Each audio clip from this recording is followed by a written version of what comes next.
diz que ele não quer que a Ucrânia entre para a OTAN, porque ele fala que a OTAN tem crescido nos últimos 30 anos e avançando a leste e colocando a segurança nacional russa em vulnerabilidade. Os russos enxergam que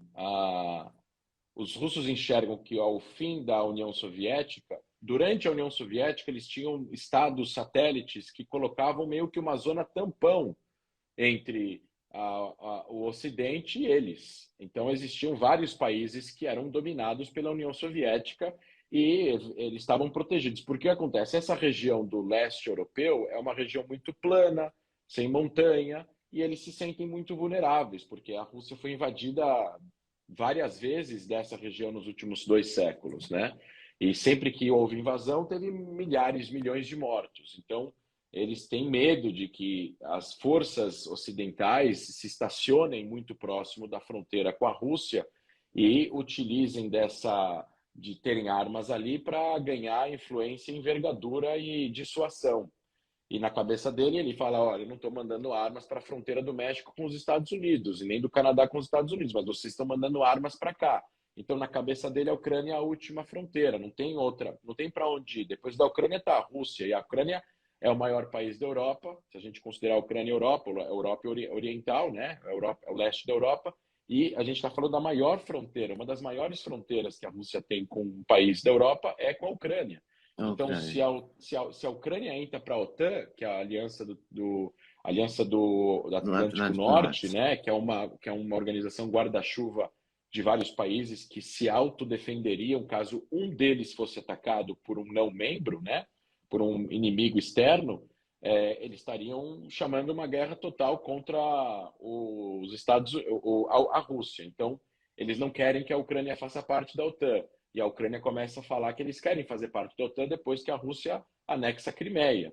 E toda essa questão de entrar para a OTAN, entrar para a União Europeia, fazer acordos comerciais, ter mais instituições democráticas, ter mais liberdade de expressão, ter instituições da sociedade civil que fazem com que as pessoas gozem de liberdades e protestem na rua e falem as suas opiniões. Isso, como a Ucrânia tem uma base muito forte de cultura, né? A Rússia e a Ucrânia, elas têm uma base cultural muito parecida. A cultura russa, o povo russo nasce na Ucrânia, no final das contas, né, em Kiev. Então, isso tudo faz com que eles fiquem também com medo da guerra cultural. Daqui a pouco eles vão querer essa questão da democracia, essa questão da liberdade econômica, liberdade entre os países europeus, daqui a pouco vai querer conquistar a opinião pública russa de querer o mesmo também.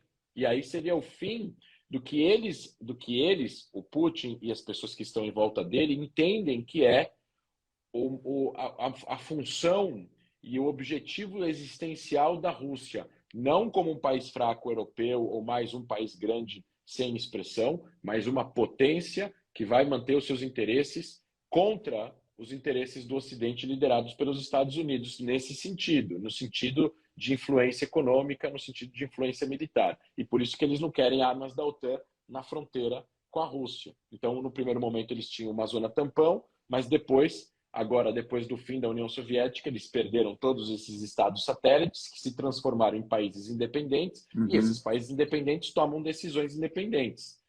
Eles podem, talvez... E eles se sentem ameaçados por essas decisões independentes. E as ações independentes que a Ucrânia fez com que a Rússia tomasse uma ação de tomar a Crimeia.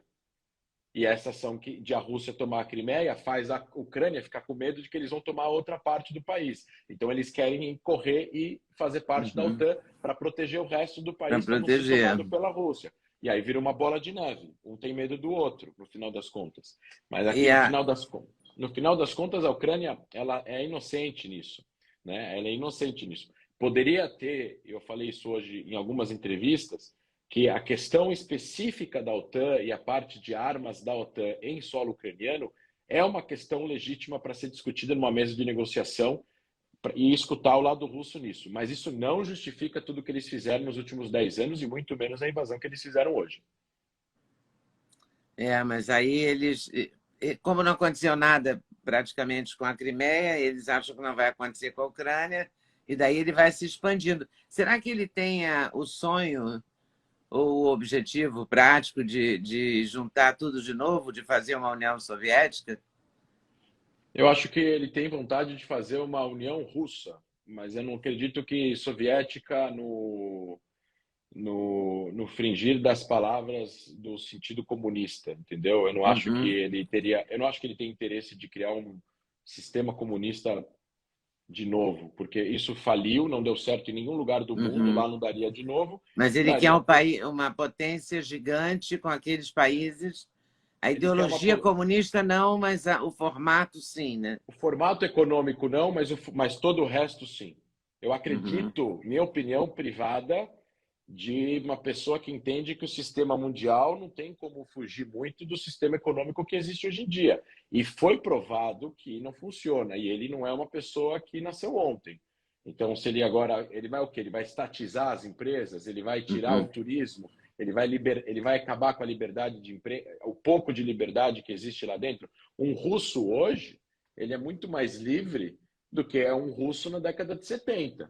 Um jornalista que ia para a Rússia na década de 70, ele tinha que pegar um monte de visto, ele tinha autorização de ficar num hotel específico, ele não podia andar pelas ruas, ele não podia viajar para nenhuma república soviética, assim, com pena de morte. Hoje não é assim. A Rússia é um país mais livre, no final das contas. Mas, como teve uma grande depressão da Rússia no pós, no pós fim da União Soviética, é, o Ocidente cresceu, né? Gozou de uma liderança total e absoluta por muitos anos, e isso fez com que novos países fossem aderindo à OTAN, inclusive países que eram ex-repúblicas soviéticas que fazem fronteira com a Rússia.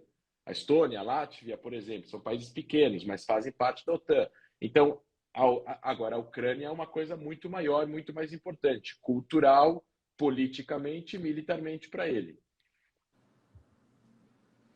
É. Interessa a ele que ele não deixe isso acontecer, né? Ele não Então, pode deixar. Ele, Putin, estrategicamente, não pode deixar isso acontecer. eu, E o eu, mundo eu, inteiro quer que isso não aconteça, quer dizer, que a guerra dele não aconteça e que a Ucrânia vá para a OTAN. Eu sou da opinião de um outro amigo cientista político, Guilherme Casarões, que diz que eu não vejo a Rússia querendo ser um poder hegemônico mundial. Ele quer ser um poder hegemônico naquela região. Naquela região ele quer mandar. Ele quer mandar nos territórios em volta dele, ele quer ter zonas que ele chama de buffer zones, né? Zonas tampão, para ele proteger. Ele morre de medo dessa. Eles se sentem muito vulneráveis com esse vasto território reto, sem montanhas, aonde por terra uma força muito grande ocidental, se decidisse invadir agora a Rússia, invadiria e teria uma facilidade aí de chegar em locais como Moscou, São Petersburgo, onde está a maior parte da população russa. Então, acredito que na cabeça dele ele se sente vulnerável. Agora, dá para resolver essa sensação de vulnerabilidade com diplomacia? Dá. Mas existem aqui algumas questões morais e éticas. Por exemplo, o mundo ocidental, liderado por democracias, com o seu líder, os Estados Unidos, apesar de entenderem que negociações podem funcionar, eles não podem, de uma certa forma, tentar convencer a Ucrânia de não fazer alguma coisa que está dentro do escopo da sua liberdade soberana. Então, se a Ucrânia, por exemplo, quer entrar para a OTAN, é direito da Ucrânia entrar para a OTAN. Não está escrito em nenhum lugar que não pode. Mas no jogo político é complexo. O Egito, por exemplo, não pode colocar armas militares de grande porte dentro da Península do Sinai depois de ter assinado o acordo de paz com Israel. Esse é o acordo com Israel. Para colocar aviões ou tanques, eventualmente, hoje em dia, para combater o Estado Islâmico que está no Sinai, ou os jihadistas salafistas que ficam perambulando pelo Sinai, que já fizeram vários atentados, inclusive em hotéis, eles precisam coordenar com Israel que eles vão colocar um armamento bélico deles no território deles. Então, na teoria, não teria problema nenhum em relação à soberania, mas eles violariam um acordo com Israel, porque esse acordo fez com que se mantesse a paz nos últimos 50 anos. Então, tem que botar um minuto de lado essa questão da soberania absoluta para colocar uma questão do bom senso absoluto. E aí você conseguir manter a paz de uma certa forma até você ganhar confiança. Passado vários anos, você ganha confiança, como Israel agora tem com o Egito, e eles colocam o tempo todo, com coordenação com Israel, armamento pesado no Sinai, porque Israel sabe que eles não vão usar isso para atacar o país. É um jogo incrível, né? Um grande xadrez.